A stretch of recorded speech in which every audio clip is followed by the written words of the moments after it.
So welcome back to the solutions of the X-shape exercise. And in this video what we are going to do is simply to talk and explain how this shape can be printed by using our C programming language. So I hope you're excited, at least a little bit, okay? Because this exercise is actually very interesting and the concept and the approach here is not so trivial, because a lot of students at the beginning of their career are requested to make this exercise or at least very similar exercises, and they are kind of getting stuck on this one.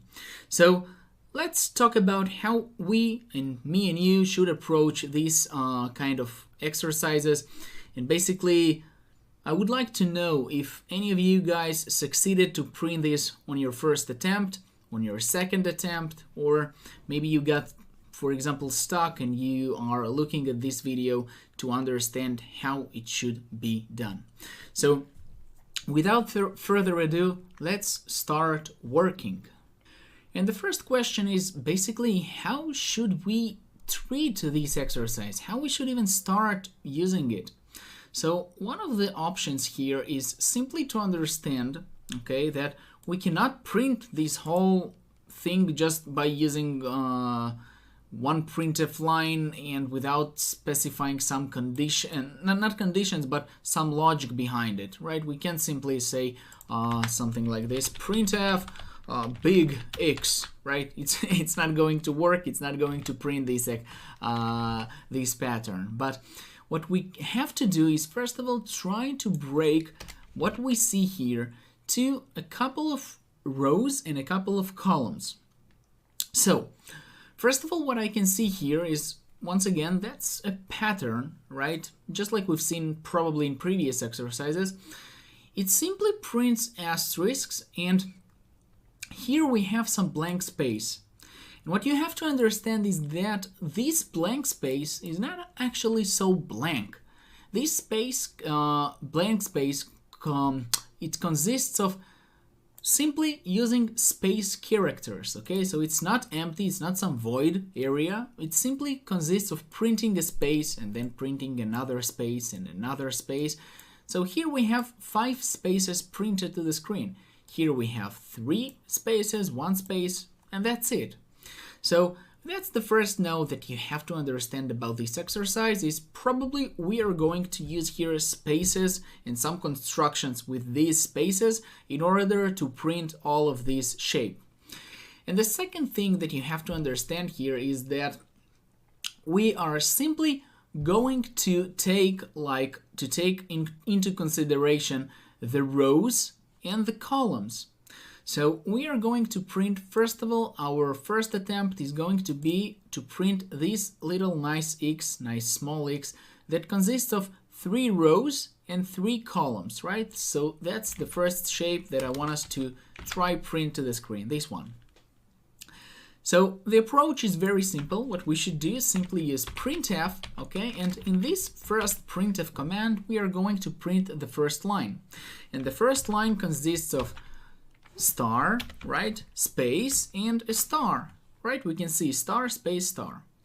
Then we have a \n, simply to go one line to the next line. So then we have another printf, and what this printf consists of? It consists of just 1 star.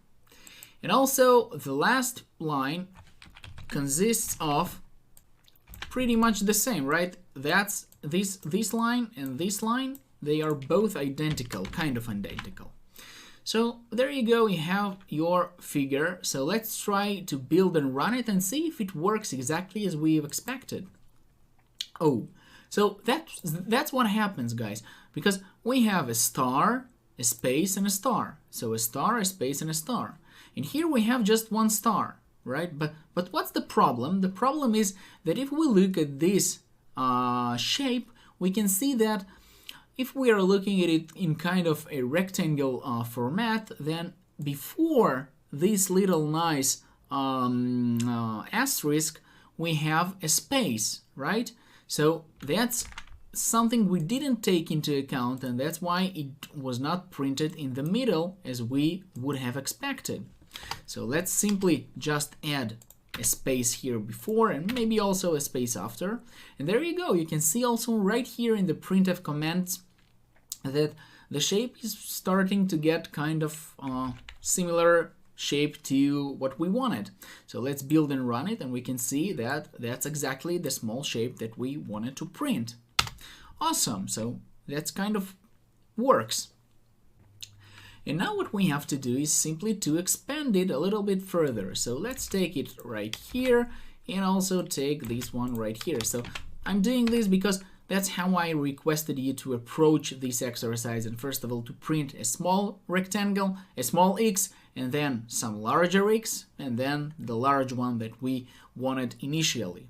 So what we have to do now is simply to print this additional line before, right? So it's going to be printf, and here we have star and 1, 2, 3 spaces. So star, 1, 2, 3, star, and \n.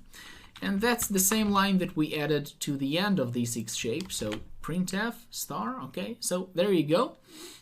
And what you can notice here is that if you take a look at this shape, you can see that it's not similar to this 6, right? And if you build and run it, you will also see that you get some sort of strange K letter, right? But not an X.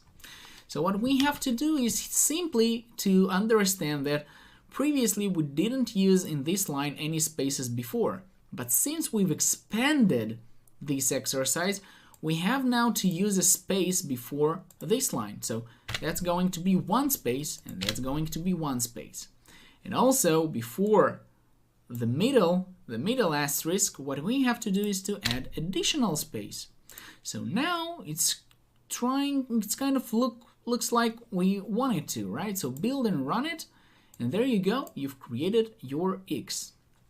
So what we've done, once again, we simply noticed that previously the shape that we printed, the small shape, in the last lines, and it didn't have any spaces before.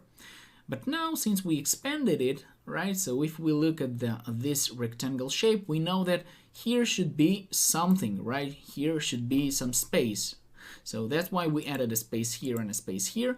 And also we noticed that now, in order to keep this star in the middle, we need to add beforehand 2 spaces. Okay, so if we don't specify exactly afterwards also 2 spaces and 1 space here and 1 space here, it really doesn't matter, because anyway we simply just get one line ahead by using this \n. So I hope that's clear so far. And finally, let's add the last line, which is this one. So 1 and 2, right? That's how we do it. And just expand it a little bit further. So printf, and here we have asterisk and asterisk, and 1, 2, 3, 4, 5 spaces. 1, 2, 3, 4, 5 asterisk \n, and also add this line to the end. And one thing that we have to remember for these kind of things is simply to move 1 space all of these characters that were previously. So 1, 1, 1, 1, and 1. And basically, there you go. You got your X shape printed to the screen, and you also understand the main logic behind it, how to approach it, how to tackle this problem. Basically, most of the things you need to print most of the shapes that you want. So if you want to print any other letter, so give it a shot, give it a try. I think that there should be no problems, no actual problems at least, for you once you understand the concept of using rows and columns and understanding the spaces, and to start with some smaller figure, for example. And yeah, so I hope you like this video, and I'll see you in the next one.